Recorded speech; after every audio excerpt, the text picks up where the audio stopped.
हर हर महादेव दोस्तों, 15 अक्टूबर 2025 कार्तिक बुधवार दशमी तिथि के दिन कर लेना। 7 दूर्वा और एक चुटकी हल्दी वाला उपाय होगी। हर मनोकामना पूरी मिलेगी। सभी दोषों से मुक्ति, इतना धन आएगा कि संभाले नहीं संभलेगा। भगवान भोलेनाथ जी के आशीर्वाद से पूरे साल धन बरसता रहेगा। दोस्तों, जैसा कि आप सभी लोग जानते हैं कि 15 अक्टूबर को कार्तिक बुधवार दशमी तिथि पड़ रहा है। इसीलिए यह दिन बहुत ही खास है। क्योंकि देखिए दोस्तों, गुरु जी ने कहा है कि जब भी कार्तिक बुधवार दशमी तिथि पड़े तो आपको सिर्फ और सिर्फ 7 दूर्वा और एक चुटकी हल्दी वाला उपाय करना चाहिए।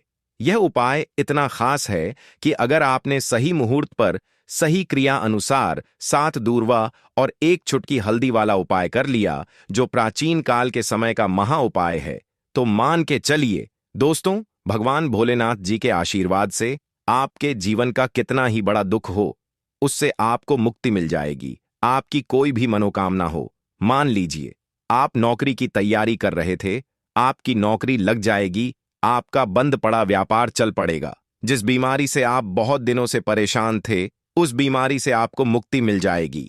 आपके जीवन में धन आना शुरू हो जाएगा। आपके जीवन में धन आने के सारे रास्ते खुल जाएंगे। और मान के चलिए दोस्तों, फिर आपको किसी भी प्रकार की परेशानी का सामना नहीं करना पड़ेगा। इसीलिए दोस्तों, इस दिन आप लोगों को इस वाले उपाय को जरूर कर लेना है।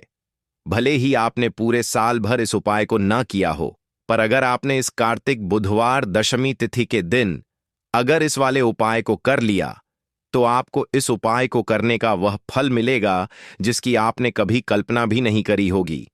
इसीलिए आप लोग इस 7 दूर्वा और एक चुटकी हल्दी वाले उपाय को एक बार जरूर कर लेना, ताकि आप लोगों के हाथ से यह मौका ना जा सके और आपको इस उपाय को करने का फल मिल सके।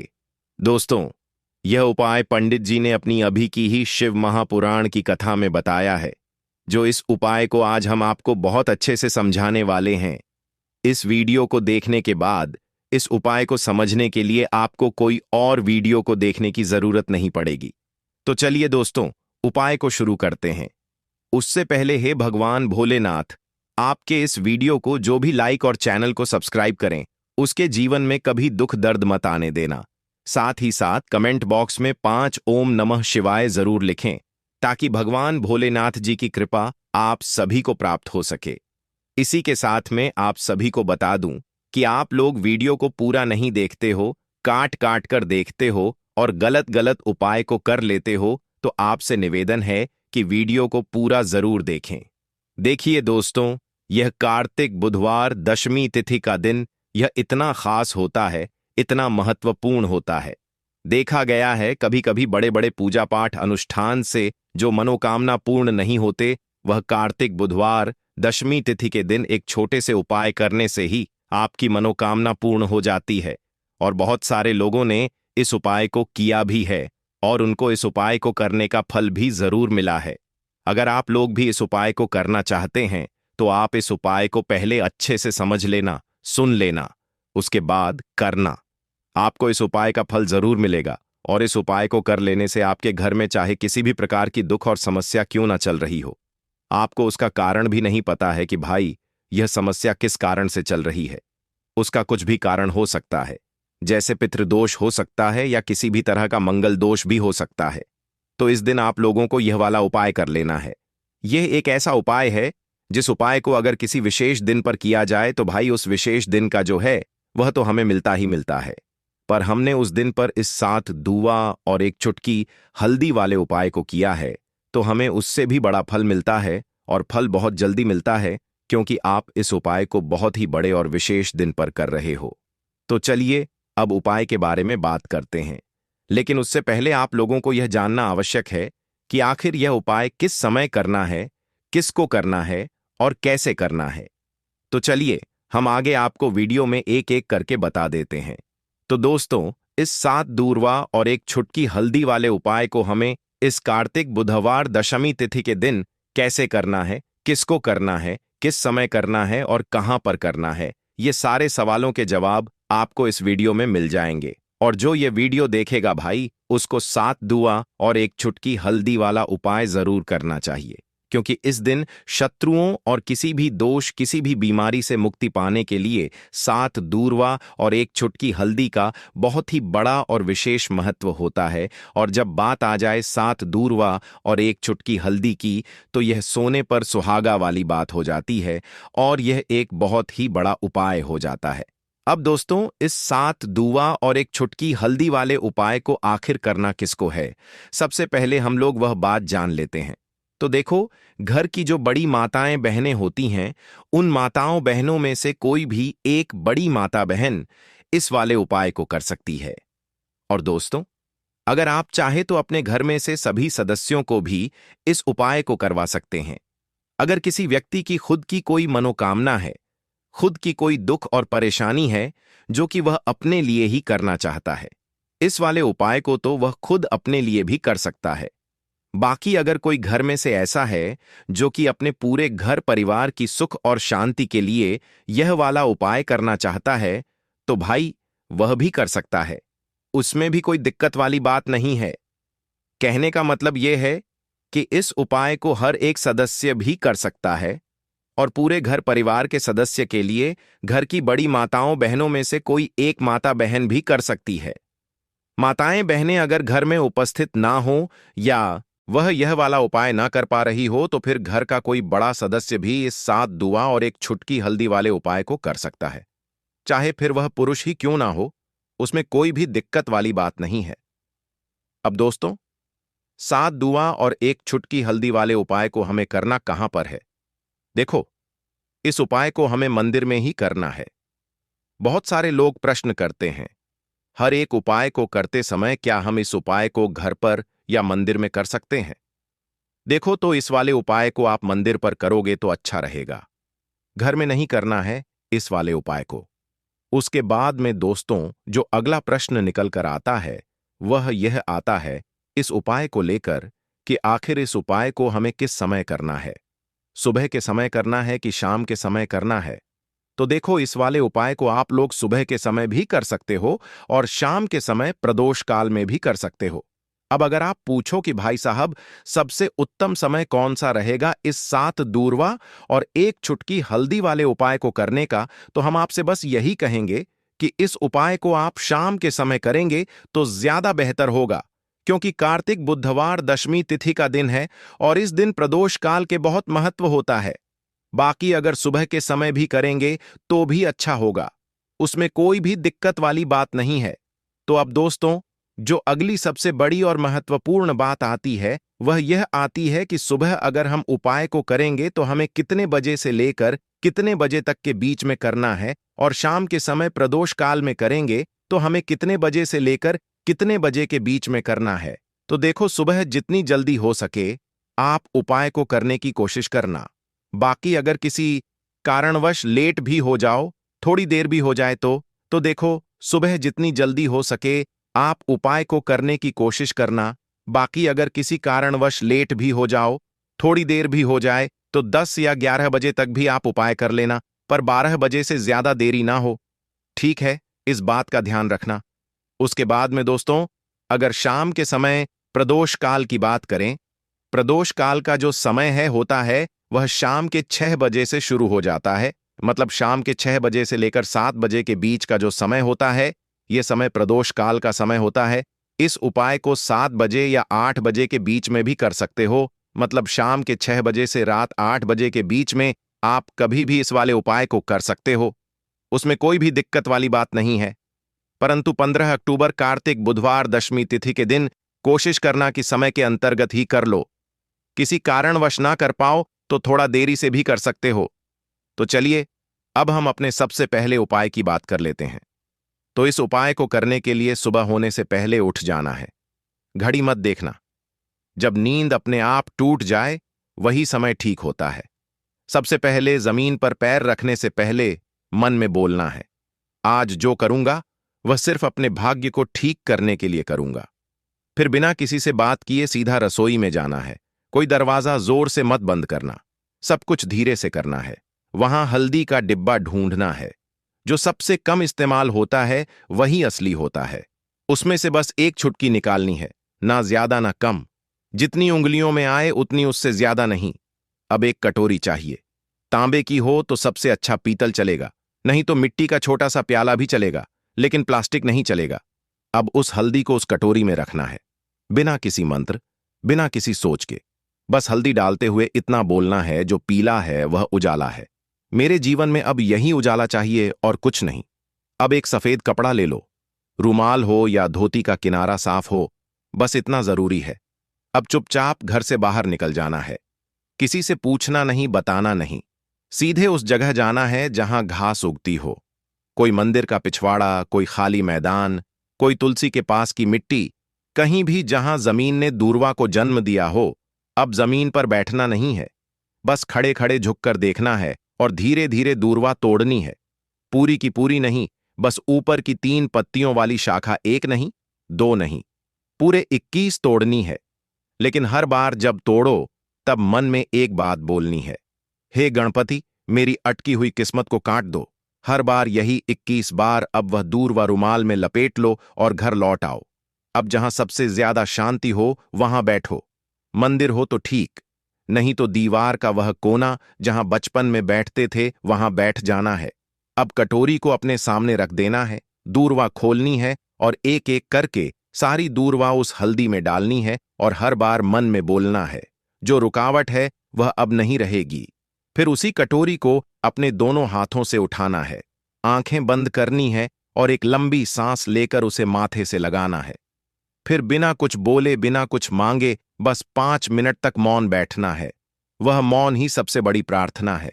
अब उसी कटोरी में थोड़ा सा शुद्ध जल डालना है। अगर गंगा जल हो तो बहुत अच्छा, नहीं है तो भी चलेगा। पानी से हल्दी और दूर्वा भीग जाए, बस उतना।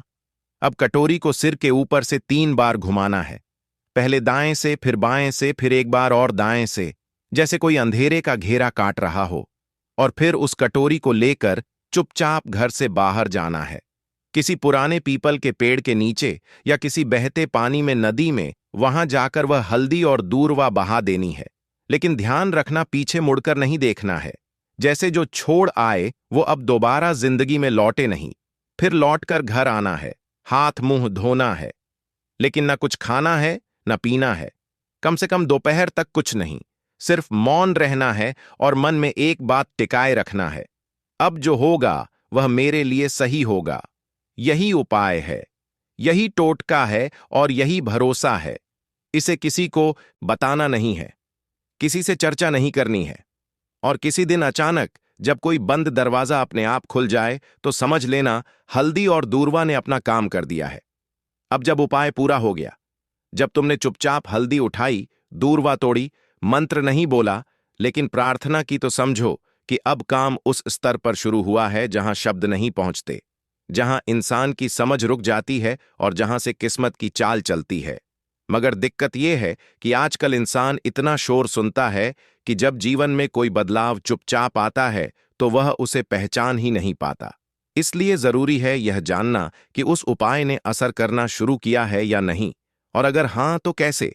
सबसे पहला संकेत, मन की हल्कापन कोई बड़ी बात नहीं होती। बस एक सुबह उठते हो और बिना वजह मन हल्का महसूस करता है। न कोई बड़ी खुशखबरी मिली होती है, न कोई पैसा वापस आया होता है, लेकिन भीतर से लगता है कि जैसे कुछ हट गया है। कोई बोझ, कोई डर, कोई घबराहट जो महीनों से थी आज नहीं है। यही पहला संकेत है कि उस हल्दी ने अपना रंग फैलाना शुरू कर दिया है और दूमा ने जो बांधा था उसे काटना शुरू कर दिया है। दूसरा संकेत, वह लोग जो आपको नीचा दिखाते थे अचानक चुप हो जाते हैं। वह जो रोज ताना मारते थे, वह जो आपको नजरअंदाज करते थे, वह जो आपके रास्ते में दीवार बनते थे, अचानक जैसे किसी अदृश्य ताकत ने उनकी जुबान बांध दी हो। वह सामने होते हुए भी आपसे कुछ नहीं कह पाते, और जब आप जाते हो तो उनके चेहरे पर एक झिझक होती है, जैसे वह जानते हो कि अब आप वहीं नहीं रहे। यह दूर्वा का काम है जो रुकावटें बिना आवाज के काट देती है। तीसरा संकेत, रुका हुआ पैसा, अटका हुआ काम अचानक बिना कोशिश के हल हो जाता है। जैसे किसी ने फाइल को धकेल दिया हो, जैसे कोई केस जो सालों से रुका था उसमें तारीख लग जाए, या बैंक का वह चेक जो बार बार लौटता था अब पास हो जाए। आप खुद सोचोगे मैंने तो कुछ नहीं किया। फिर यह कैसे हो गया, और वहीं आपको याद आएगा मैंने कुछ किया था, पर मौन में, चौथा संकेत, सपनों में कुछ दिखने लगता है। ये बात बहुत लोग नजरअंदाज कर देते हैं, लेकिन असर का असली रास्ता सपनों से होकर भी निकलता है। कोई पुराना बुजुर्ग दिखे जो चुपचाप खड़ा हो, कोई मंदिर दिखे जहां आप अकेले हो, कोई नदी जिसमें आप नहा रहे हो, या कोई पेड़ जिसके नीचे आप बैठे हो। यह सब संकेत हैं कि आपकी आत्मा उस ऊर्जा से जुड़ चुकी है जो हल्दी और दूर्वा के जरिए जागी थी। पांचवा संकेत, बिना बोले लोगों का बर्ताव बदलने लगता है। घर में जो लोग आपको तवज्जो नहीं देते थे, अचानक बात करते हुए रुकते हैं। आपकी बातों को सुना जाने लगता है। ऑफिस में जो लोग मजाक उड़ाते थे, अब सलाह पूछने आते हैं। यह वह बदलाव है जो किसी विजेता की घोषणा नहीं करता, बस हवा का रुख बदल देता है। और सबसे गहरा संकेत, आपको कोई नया रास्ता दिखता है जो पहले कभी दिखा ही नहीं था। हो सकता है कि अचानक कोई नया काम हाथ लगे, कोई पुराना हुनर याद आए, कोई दोस्त पुराना फोन करे और नई बात कहे, या फिर अंदर से कोई आवाज आए, अब यह काम बंद करो और यह शुरू करो। यही सबसे मजबूत इशारा होता है कि हल्दी और दूर्वा का टोटका सिर्फ बाहर नहीं, भीतर भी असर कर रहा है। लेकिन साथ ही साथ कुछ बातें और जान लो, यह असर हर किसी पर अलग होता है। किसी के लिए यह 3 दिन में दिखता है, किसी को 21 दिन लगते हैं, किसी को महीने भर बाद कोई बड़ा मोड़ मिलता है। लेकिन शर्त एक है, तुम्हारा भरोसा डगमगाना नहीं चाहिए। जिस दिन तुमने यह सोचना छोड़ दिया कि यह तो बस घास और मसाले की बात है, उसी दिन उसका असर खत्म हो जाता है। याद रखना, जब भी हल्दी और दूर्वा को साथ रखकर संकल्प लिया जाता है, तो ब्रह्मांड उसकी सुनता है, मगर वह सुनता है चुप रहकर और जवाब भी चुपचाप देता है। इसलिए देखने की कोशिश मत करना, महसूस करो। और अगर कोई ऐसा संकेत मिले जो तुम्हें चौंका दे तो डरना मत। समझना कि जवाब आने लगा है। दीपक वाला उपाय करने के लिए आपको सबसे पहले जरूरत पड़ेगी एक दीपक। अब यह एक दीपक बुधवार की रात अपने घर में इस जगह पर जला देना बड़े से बड़ा शत्रु भी घुटने टेक देगा। दोस्तों, जैसा कि आप सभी जानते हैं, मार्गशीर्ष महीने की बुधवार के दिन बहुत ही शुभ संयोग बन रहे हैं, और इस दिन अगर आप 11 लौंग और एक कपूर अपने घर में जलाते हैं तो शत्रुओं से हमेशा के लिए आपको छुटकारा मिल जाएगा। अब देखिए, किसी भी व्यक्ति के जीवन में जब शत्रु से परेशान करते हैं तो वह व्यक्ति अपने जीवन में दुखों से बहुत परेशान हो जाता है। शत्रु हमेशा कुछ ना कुछ ऐसा करवाते हैं जिसके बाद नजर दोष लगती है और अच्छा खासा काम भी बिगड़ने लगता है। व्यापार में मदद आने लगता है, लोगों की तबीयत खराब होने लगती है। जरूरी नहीं है कि सामने वाला व्यक्ति जैसा दिखता है वैसा हो। देखिए, बहुत सारे लोग हैं जो बहुत अच्छे होते हैं, है ना? लेकिन कुछ लोग ऐसे होते हैं जो कब आपके शत्रु बन जाते हैं, आपको खुद भी पता नहीं चलता है। एक तो वह शत्रु होते हैं जो सामने से सीधे सीधे हम पर वार करते हैं, है ना? एक शत्रु ऐसे भी होते हैं जो कि पीठ पीछे कुछ होते हैं और सामने से कुछ होते हैं, है ना? नाना। तो ऐसे शत्रु होते हैं गुप्त शत्रु, और ऐसे शत्रुओं से हमेशा आपको बचकर रहने की जरूरत होती है। आप अपने शत्रुओं को शांत भी कर सकते हैं, और इस उपाय को करने से आपको शत्रुओं से छुटकारा भी मिल जाएगा। लौंग जो होती है, यह शिविर शक्ति का स्वरूप होती है, और आप सभी जानते हैं कि महादेव जिसके साथ हो, न साक्षात काल भी आकर उसका कुछ बिगाड़ नहीं पाता है। अच्छा, बुधवार का जो दिन होता है यह इतना उत्तम होता है कि आप इस दिन अपने पितरों को प्रसन्न कर सकते हैं, धन प्राप्ति के लिए उपाय कर सकते हैं और शत्रुओं से भी छुटकारा पा लेते हैं।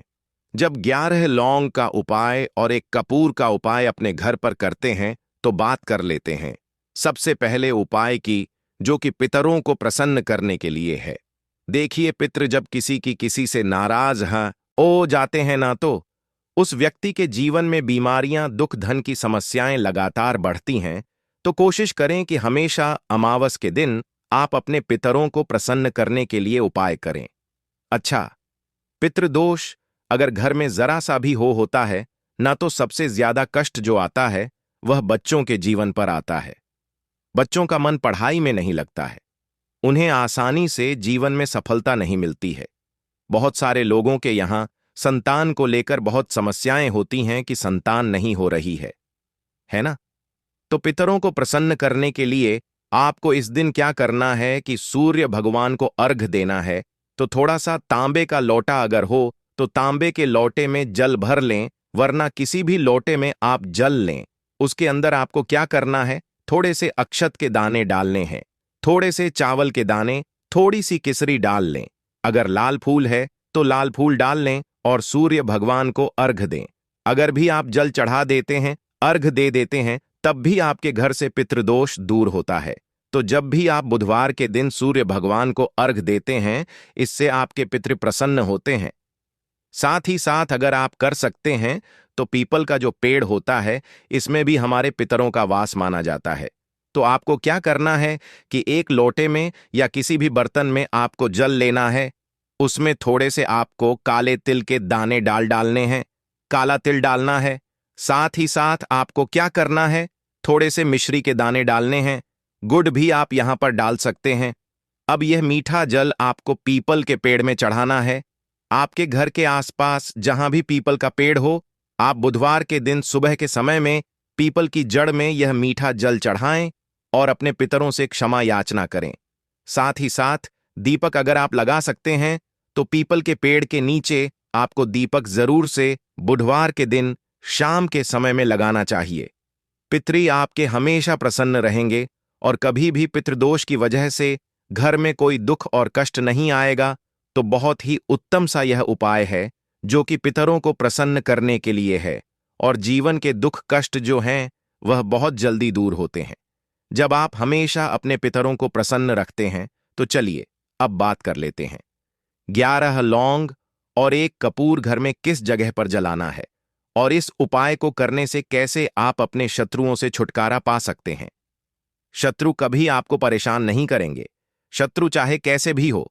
सामने से कोई व्यक्ति शत्रु है या गुप्त शत्रु है, हर प्रकार के शत्रु जो है यह शांत हो जाएंगे और चाहकर भी आपका कुछ बिगाड़ नहीं पाएंगे। तो देखिए, उपाय को करने के लिए आपको 11 साबुत लौंग लेनी है। एक भी लौंग खंडित ना हो, टूटी हुई ना हो। एक छोटा सा कपूर का टुकड़ा लेना है, जिसे कि कपूर की टिकिया भी बोलते हैं। एक कोई भी यहां पर मिट्टी का दीपक ले लें या पीतल का बर्तन ले लें। उसके अंदर 11 लौंग रखेंगे, 1 कपूर रखेंगे, थोड़ा सा देसी घी इसके ऊपर से आप डाल देंगे।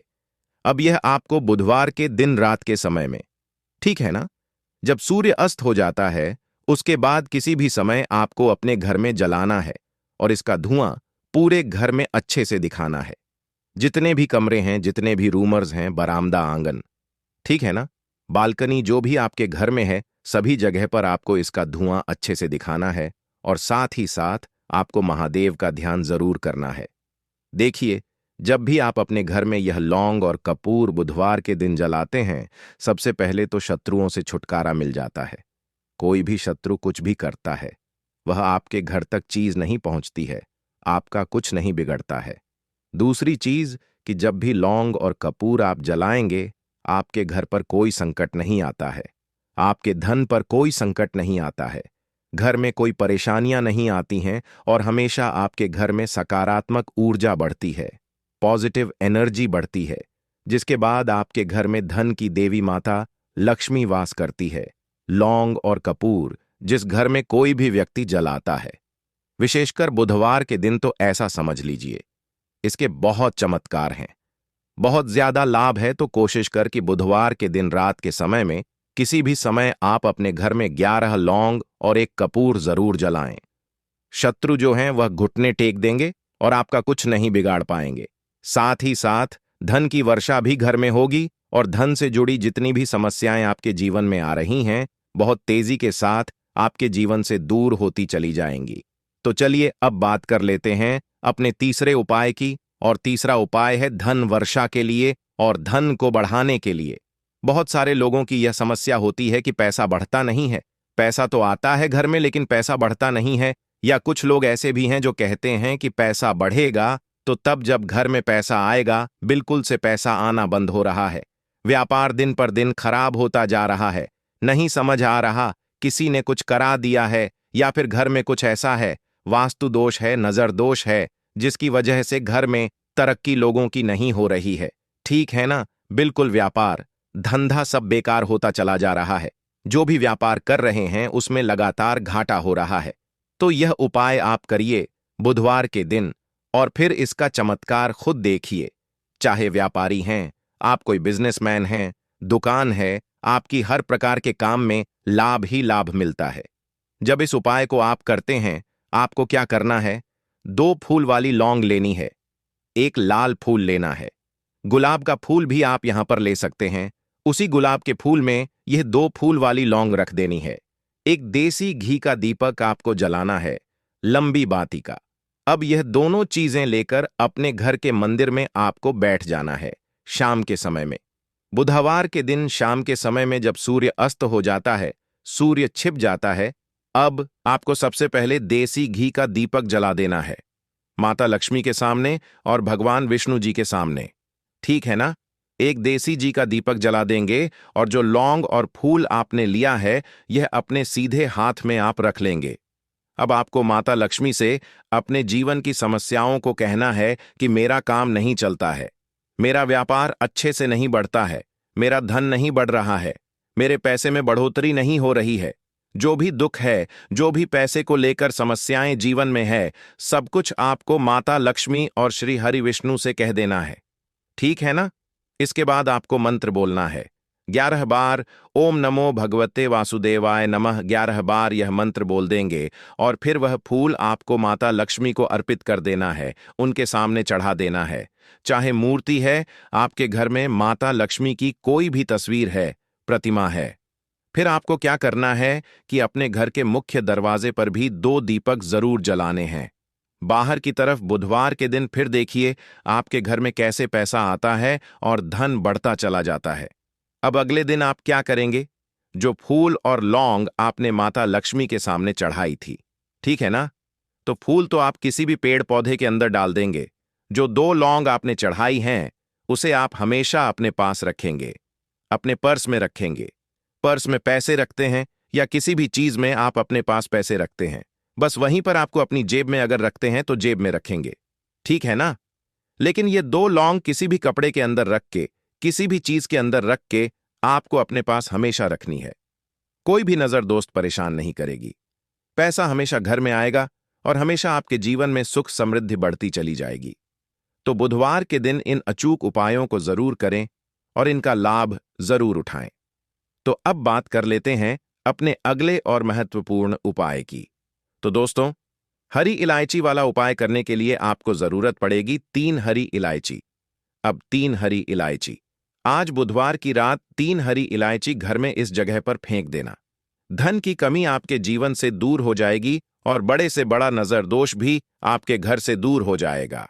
घर परिवार के जितने भी सदस्य हैं, उनके जीवन से दूर हो जाएगा। दोस्तों देखिए, आज की वीडियो बहुत ही खास है क्योंकि आज की वीडियो में 3 हरी इलायची का ऐसा उपाय आपको बताने वाले हैं। 3 हरी इलायची आपको अपने घर में जला देना है। इस उपाय को आपने इस बुधवार के दिन कर लिया तो ऐसा मानकर चलिए कि आपके जीवन के जो दुख है, अब उन्हें दूर होने में ज्यादा समय नहीं लगेगा। तो देखिए, बात करेंगे सबसे पहले लौंग की। लौंग जो होती है, पूजा पाठ हो गया।